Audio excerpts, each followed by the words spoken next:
Assalamualaikum warahmatullahi wabarakatuh. Kembali lagi dalam channel saya Nurul Hijriah dengan NIM 90500012103 dari Prodi Perbankan Syariah Fakultas Ekonomi dan Bisnis Islam UI Alauddin Makassar. Kali ini kita akan membahas mengenai konsep uang dalam Islam. Baik, langsung saja pengertian uang.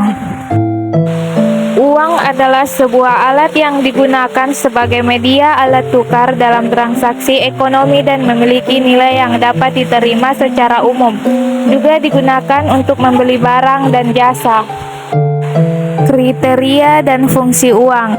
Adapun kriteria uang ada 3. Yang pertama, nilai intrinsik. Uang harus memiliki nilai materi yang nyata. Yang kedua, keadilan dan ketidakmanipulasian. Uang tidak dapat didevaluasi secara semena-mena. Yang ketiga, stabilitas nilai. Menjaga stabilitas nilai uang dari waktu ke waktu untuk menghindari inflasi yang berlebihan. Adapun fungsi uang ada 5. Yang pertama, sebagai alat pertukaran untuk memfasilitasi perdagangan. Yang kedua, satuan hitung untuk memudahkan perbandingan nilai berbagai barang dan jasa. Hal ini dapat membantu dalam menetapkan harga yang adil dan menghindari ketidakpastian dalam transaksi. Yang ketiga, sebagai penyimpan nilai untuk membantu melindungi harta dari inflasi dan fluktuasi mata uang. Yang keempat, sebagai pembayaran utang. Digunakan sebagai standar pembayaran utang, namun riba tetap harus dihindari dalam transaksi keuangan. Yang terakhir, keadilan dan kepatuhan syariah. Praktik-praktik yang bertentangan dengan ajaran Islam seperti riba harus dihindari. Jenis-jenis uang ada 3. Yang pertama, uang kartal. Yang kedua, uang giral. Dan yang ketiga, uang kuasai. Fungsi uang dalam ekonomi Islam dan konvensional. Dalam Islam ada 3, yaitu sebagai sarana penukar, yang kedua sebagai penyimpan nilai, dan yang ketiga sebagai bukan barang dagangan atau komoditi. Sedangkan dalam konvensional terdapat 3 pula fungsi. Yang pertama sebagai alat tukar, yang kedua sebagai alat kesatuan hitung, yang ketiga sebagai alat penyimpan atau penimbun kekayaan. Uang dalam ekonomi Islam dan konvensional dalam Islam yaitu yang pertama, penghindaran riba.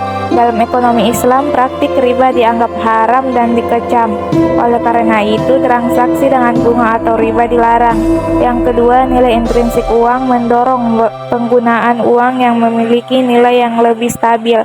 Yang ketiga, prinsip keadilan sosial, distribusi pendapatan yang adil, perlindungan terhadap eksploitasi, dan perhatian terhadap kepentingan umum adalah elemen-elemen yang ditekankan dalam ekonomi Islam.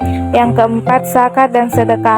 Uang dalam ekonomi Islam digunakan sebagai sarana untuk membayar zakat dan sedekah yang mendukung kepentingan sosial dan kemanusiaan. Sedangkan dalam konvensional, yang pertama, bunga sebagai praktik umum. Bunga digunakan dalam berbagai jenis transaksi keuangan seperti pinjaman dan investasi.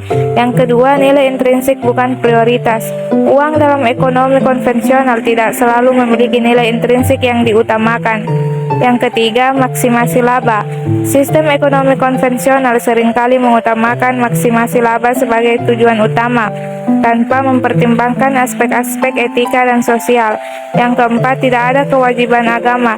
Dalam ekonomi konvensional tidak ada kewajiban agama seperti zakat dan sedekah. Tidak diterapkan secara luas. Transaksi lebih cenderung didasarkan pada prinsip-prinsip pasar dan profitabilitas. Time value of money dan economic value of time. Time value of money adalah konsep keuangan yang menyatakan bahwa nilai uang saat ini lebih berharga daripada nilai yang sama dari uang di masa depan. Sedangkan economic value of time adalah konsep ekonomi yang mencerminkan nilai ekonomi yang diberikan pada waktu.